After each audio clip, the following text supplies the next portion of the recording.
안녕하세요. 미국 주식 성공 투자로 여행을 원 없이 다니고 싶어하는 욕망덩어리 미국 주식 인간 지표입니다. 이번 영상은 제가 거의 올리지 않는 개별주에 관한 자료가 있어서 공유해드릴까 합니다. 최근에 테슬라 목표 주가를 하향 조정한 분이 있죠. 골드만삭스의 마크 어쩌고저쩌고 애널리스트입니다. 물론 애널리스트들이 이렇게 목표 주가를 말했다고 해서 해당 주가가 꼭 그렇게 간다는 보장은 없습니다.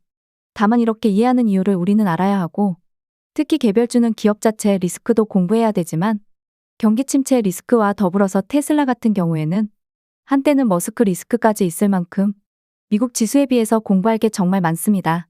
하지만 정말 제대로만 공부하고 투자한다면 당연히 지수 투자보다도 훨씬 많이 벌 수도 있는 게 개별주 투자인 것 같습니다. 물론 저는 개별주 공부는 하지 않지만 빅테크팔 기업에 대한 자료는 지수에 큰 영향을 주기 때문에 간혹 자료를 보곤 합니다. 이 자료는 야드니 리서치라는 곳에서 공개하는 자료이며 메가캡 8이라고 부릅니다. 구글, 메타, 엔비디아, 아마존, 마이크로소프트, 테슬라, 애플, 넷플릭스입니다. 사실 넷플릭스는 빼도 될 것 같은데 하는 아쉬움이 있습니다. PSR이라는 지표부터 보겠습니다.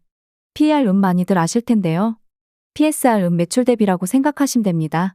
EPS 같은 경우에는 자사주 매입이 들어가기 때문에 조금 부정적으로 말하면 순수하지 않다라고도 봅니다. 맥시멈 값이 20%로 설정된 상태였습니다. 엔비디아는 최근에 매출 대비 PSR이 최고치를 찍었습니다. 그렇기 때문에 조정이 불가피했다고 보여집니다. 가장 낮은 PSR를 보이는 종목은 아마존입니다. 그 다음이 바로 선행 PER 순위입니다. PER은 위에서도 말씀드린 대로 다들 잘 아시는 지표입니다. 근데 여기에서는 희한한 결과가 나옵니다. 엔비디아는 EPS 대비 PER이 30배 수준입니다. 오히려 테슬라는 PER 부분에서는 63배로 매우 높은 상태입니다.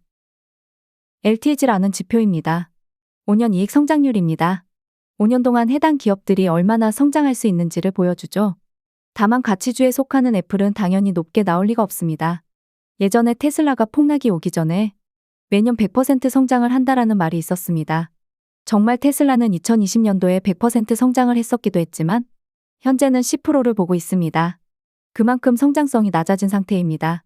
성장성이 10%대이지만 PER은 이 모든 기업 중에 가장 높죠. 그 중에 가장 낮은 순위는 당연히 애플입니다. 애플은 사실 성장주는 아니고 가치주입니다. 그래서 성장주에서 가치주로 변모하면서 배당을 주게 되고 하는 거죠. 선행 영업이익 일명 매출이 전년도 대비 어떤지를 보여주는 지표입니다. 애플은 마이너스를 보여줍니다. 현재 보여주고 있는 하락세가 다 이유가 있습니다. 엔비디아는 맥시멈 값인 100%를 보여줍니다. 다만 테슬라는 현재 6%대를 기록 중입니다. 매출이 크게 성장하지 못할 거라는 걸 알려줍니다. 물론 이 자료 또한 애널리스트들이 제공하는 자료이기 때문에 100%로 신뢰할 수는 없습니다. 그러면 앞으로 어닝 EPS는 어떨까 보는 지표입니다. 테슬라는 전년도 대비 마이너스 20% 가까운 EPS 하락이라고 합니다. 역시나 엔비디아는 125% 성장 가능성을 보고 있습니다. 이렇게만 보면 테슬라를 투자하는 게 맞지 않아 보입니다. 그럼에도 PER 이 8개 기업 중에서도 가장 높습니다. 결국 테슬라는 현재 주가를 인정받으려면 매출이라든지 어닝이 크게 상회해야 합니다. 사이버트럭이라든지 도조 이런 청사진은 당연히 좋지만 결국 이게 매출로 연결돼야 한다는 게 문제입니다. 물론 정말 연결돼서 매출의 시너지가 발생을 하면 주가는 현재 위치를 인정받을 거라고 봅니다. 마지막으로 S&P 500 선행 EPS입니다. 경기 침체가 올 때는 너무나 당연한 얘기지만 S&P 500 전체 기업들의 EPS가 하향 조정됩니다. 닷컴 버블 때처럼 고점 대비 마이너스 17% 하락할지, 리먼 사태처럼 고점 대비 마이너스 40% 하락할지 그 끝은 아무도 모릅니다. 결국 우리가 미국 주식 투자에 있어서 지수 추종을 하던 개별주 투자를 하던 결국 중요한 건 앞으로 내가 투자하는 곳이 매출이 늘어나는지 EPS가 늘어나는지 꾸준히 관찰해야 합니다. 거기에 기술적 분석까지 접목되신다면 주식으로 크게 성공하실 수 있으실 거라고 봅니다. 현재 자료만 보면 엔비디아가 PSR만 빼면 매우 저평가된 것 같기도 합니다. 물론 엄청나게 급등한 게 있으니 쉽게 손이 안 가기도 하고요.